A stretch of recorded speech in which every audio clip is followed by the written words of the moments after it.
अस्सलाम वालेकुम एवरीवन। आज के पॉडकास्ट में हमारे पास मौजूद हैं सर अंजार और आज हम डिस्कस करने वाले हैं सारा क्राइटेरिया रिगार्डिंग स्कॉलरशिप्स, एलिजिबिलिटी क्या है। कायदे आज़म यूनिवर्सिटी में बेसिकली एक बच्चा जब नया नया आता है तो उसको नहीं पता होता कि स्कॉलरशिप्स किस तरह मिलती हैं, क्या वो एलिजिबल है भी। कई बच्चों को तो टाइम गुजरने के बाद पता चलता है कि हम कर सकते थे अपॉर्चुनिटीज़।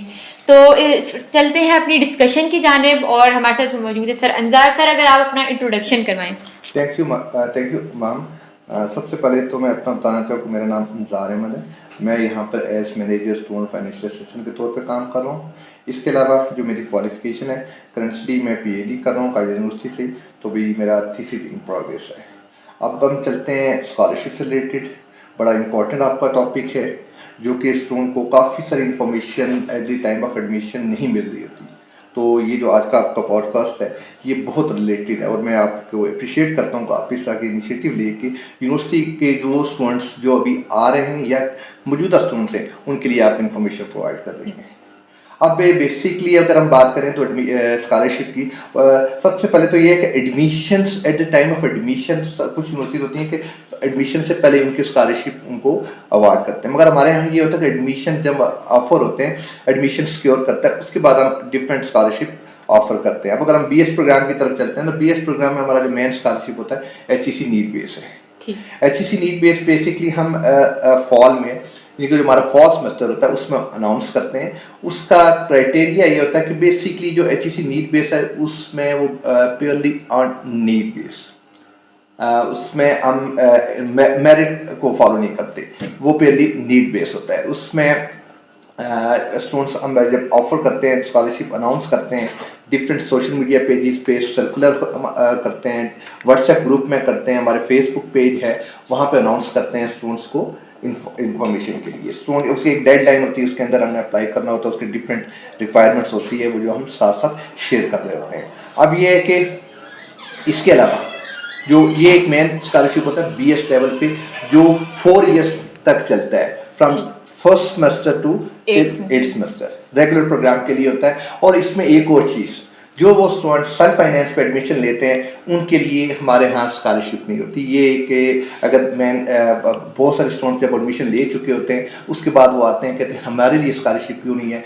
हम एडमिशन के टाइम पर एड में कैटेगोरिकली मेंशन करते हैं कि self finance students are not eligible for scholarship. हाँ, मैं आगे चल के थोड़ा सा बताऊंगा कि सेल्फ फाइनेंस वाले स्टूडेंट किन स्कॉलरशिप के लिए एलिजिबल हैं। ठीक है। जो मेन ये हमारे जो स्कॉलरशिप है इनके लिए वो एलिजिबल नहीं होते, तो रेगुलर पे होना चाहिए। दूसरा ये कि उसकी डिफरेंट रिक्वायरमेंट होती है वो हम शेयर करते हैं और तो वो स्टूडेंट जब अप्लाई करते हैं उसकी प्रॉपर स्क्रूटनी कमेटी होती है, स्क्रूटनाइज करके देन हम उनकी इंटरव्यू करते हैं। प्री आइजिक होती है, देन आइजिक होती है, फिर उनकी फिजिकल वेरिफिकेशन होती है।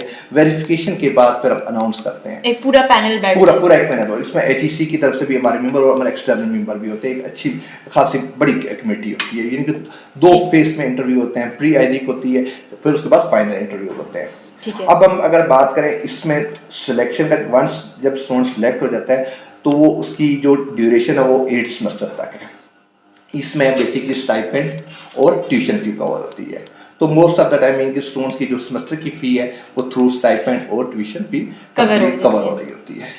अब एक चीज़ आपने पहले भी डिस्कस किया था मेरा कि कैंसलेशन वगैरह या इस तरह की चीज़, हाँ उसमें ये है कि सबसे पहले अगर स्टूडेंट का ये है कि वो प्रोबेशन पे हो, किसी भी सेमेस्टर में जब वो प्रोबेशन पे होगा तो उस पर्टिकुलर सेमेस्टर की उसकी स्कॉलरशिप डिसकंटिन्यू। प्रोबेशन को अगर आप बता दें क्या? हाँ, प्रोबेशन मीन कि आपका एक हमारा क्राइटेरिया है GPA, वो 2.0 से बिलो होगा तो इन दैट केस वो उसकी उस सेमेस्टर की जो स्कॉलरशिप है वो डिसकंटिन्यू हो जाएगी। हाँ, नेक्स्ट सेमेस्टर में अगर वो इम्प्रूव कर लेता है तो उसकी दोबारा से कंटिन्यू हो जाएगी, ठीक है, वो इंटैक्ट रहेगी, मगर यह कि उस पर्टिकुलर सेमेस्टर के अंदर उसकी नहीं होगी। अब इसके अलावा कैंसिलेशन उसकी सूरत में हो सकती है कोई फेक इंफॉर्मेशन दे या डिसिप्लिन प्रोसीडिंग पर हूँ, इस केस में उसकी स्कॉलरशिप कैंसिल हो सकती है। नेक्स्ट हम चलते हैं पाकिस्तान बैतुल माल की तरफ। वो भी हमारी उसकी काफ़ी सीट्स होती हैं सेम लाइक जैसे HEC नीड बेस की थी कि पाकिस्तान बैतुल माल स्कॉलरशिप की स्लॉट्स भी हमारे पास अवेलेबल होती हैं। उसमें भी वो पेयरली आपका नीड बेस है। उसमें जो प्रायोरिटाइज करते हैं orphan students, double orphan, single parent, हाँ, इसके अलावा बाकी स्टूडेंट भी अप्लाई कर सकते हैं, इवन माइनॉरिटीज भी कर सकते हैं। समटाइम ये भी होता है कि कुछ स्टूडेंट का ये भी कंसर्न होता है शायद बैतुल माल के अंदर जो हमारे माइनॉरिटी है वो नहीं कर सकते, वो भी कर सकते हैं। तो ये इस स्कॉलरशिप में हमारी कोशिश होती है कि जो इंतहाई डिजर्विंग स्टूडेंट्स होते हैं उनको ही ये अवार्ड किया जाए।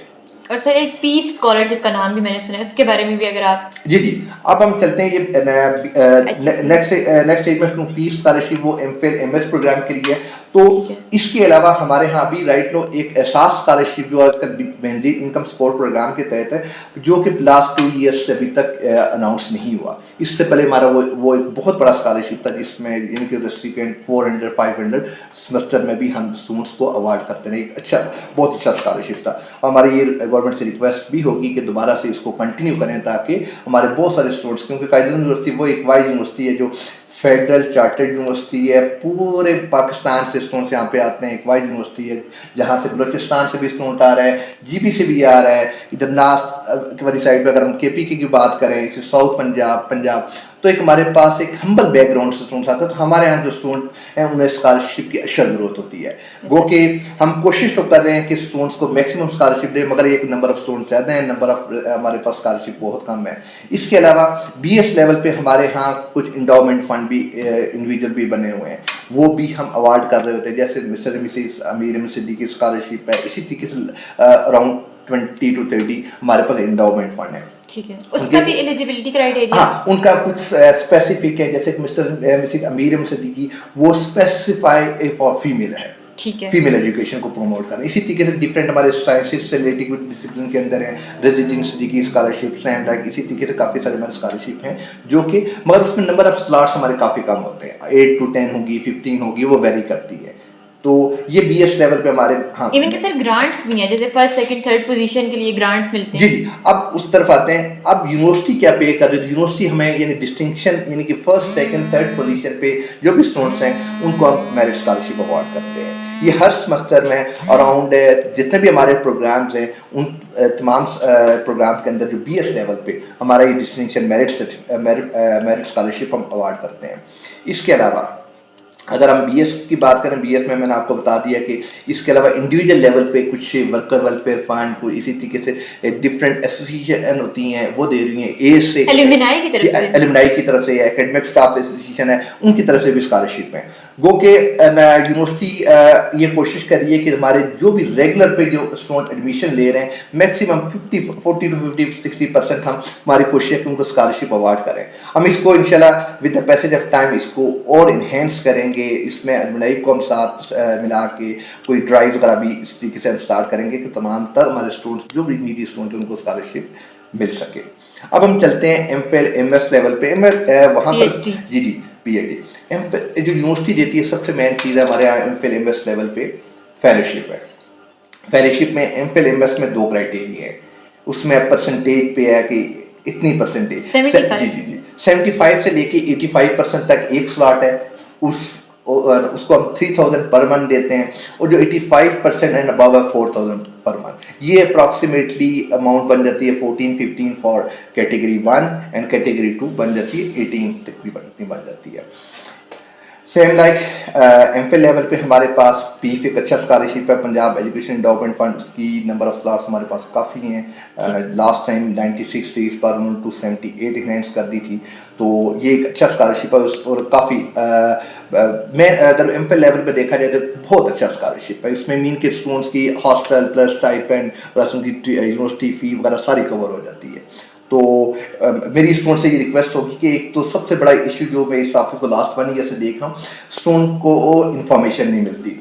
वो इन्फॉर्मेशन बेसिकली ये है कि हम तो कोशिश कर रहे हैं कि व्हाट्सएप ग्रुप में सोशल मीडिया पेजेस आगे पीछे सब जो सर्कुलेट कर रहे हैं, मगर क्या होता है स्टूडेंट का इंटरेस्ट शायद नहीं होता या इतना अननेसेसरी स्टफ हमारे मोबाइल पे आ रहा होता है कि हम जो इंपॉर्टेंट मैसेज होते हैं उनको इग्नोर कर देते हैं। तो ये रिक्वेस्ट होगी कि तमाम जो हमारे यूनिवर्सिटी के डिपार्टमेंट्स के अंदर CR के ग्रुप है वहाँ पे वो एक्टिवली इस चीज को इंफॉर्मेशन जो है स्कॉलरशिप इवन कि सर क्लरिकल ऑफिस के पास हर डिपार्टमेंट की इंफॉर्मेशन आ जाती है। जी लास्ट 1 ईयर से हमने ये किया हुआ है कि तमाम अभी हमारे जो विद इन डिपार्टमेंट्स वो भी व्हाट्सएप ग्रुप भी बना दिए हैं, हमारे जो स्टूडेंट अफेयर्स का ग्रुप है वहाँ पे भी मैं ऐड हूँ, तो हम वहाँ पे भी शेयर कर रहे होते हैं, स्टाफ के साथ भी शेयर कर रहे होते हैं। इवन तमाम जो स्टूडेंट्स हैं, जो स्टेक होल्डर हैं, पख्तून स्टूडेंट्स हैं, सिंधी हैं, पंजाबी हैं, वो भी इंफॉर्मेशन मुझसे लेते हैं, मैं उनके साथ शेयर करता हूँ डिफरेंट फेसबुक पेजेस पे, आगे पीछे इवन के ट्विटर एक्स पे भी हम शेयर कर रहे होते हैं। तो इंफॉर्मेशन मैक्सिमम हमारी कोशिश है कि मैक्सिमम स्टूडेंट्स के तक इंफॉर्मेशन पहुंचे। इसके अलावा एमफिल एमएस लेवल के लिए एक और स्कॉलरशिप स्कॉटिश स्कॉलरशिप है फॉर फीमेल, वो एक अच्छा स्कॉलरशिप है, वो भी हर फॉल सेमेस्टर में आता है, उसको भी हम देख रहे होते हैं। और पीएचडी लेवल पे हमारे यहाँ सबसे मेन जो स्कॉलरशिप है वो फेलोशिप है। फेलोशिप 7,000 पर मंथ है, वो अप्रॉक्सीमेटली उनकी 30 to 32,000 बन जाती है। ऑलमोस्ट उनकी जो 70 to 80% हमारी जो फ़ी है थ्रू फेलोशिप ही कवर होती है। और इस चीज़ को मैं बताता चलूँ कि पीएचडी लेवल पे हम मैक्सिमम तकरीबन 70 to 80% स्टूडेंट्स को जो जॉब नहीं करते उनको फेलोशिप देते हैं on the recommendation of department. इसके अलावा अगर हम बात करें तो बीफ स्कॉलरशिप है, बलूचिस्तान एजुकेशन एंडोमेंट फंड, इसमें दो उनकी कैटेगरीज हैं, एक पार्शियल है, एक फुली फंडेड है। पार्शियल की तो वो पेमेंट हमारे यहाँ से सिर्फ लिस्ट जाती है और फिर उसके बाद हम क्या कहते हैं वो वहाँ से उनकी तरफ से फाइनलाइजेशन सेक्शन होती है तो हम उसको नोटिफाई कर देते हैं। जबकि हमारी फुली है वो अगेन उनकी भी एक स्लॉट हर सेमेस्टर में, हर फाइनेंशियल ईयर उन्होंने फिक्स की होती है, कभी 15, 20, 25 इस तरीके से होती है, वो उनकी मेरिट बेस्ड चीज़ें हो रही होती है। इसके अलावा चीफ मिनिस्टर खैबर पख्तूनख्वा उसके कुछ डिपार्टमेंट जैसे अर्थ साइंसेज, एंथ्रोपोलॉजी और मैथ के 2-2 सीट्स होती हैं। ओके सर, अच्छा, द लास्ट थिंग 11 मिनट्स हो जी मेरे अंदर में आज की जो इस पॉडकास्ट में काफ़ी तक डिटेल हमने इन्फॉर्मेशन दी। इसके अलावा किसी किस्म की जो भी स्टूडेंट को क्वेरी हो वो हमें हमारे ऑफिस है, हमारा फेसबुक का पेज है, एडमिनिस्ट्रेशन ब्लॉक के अंदर स्टूडेंट फाइनेंशियल एजुकेशन ऑफिस है, तो वहाँ पे भी आप आ सकते हैं। Thank you very much. आकर आपको सारी इन्फॉर्मेशन मिलेगी। Thank you so much sir for your time.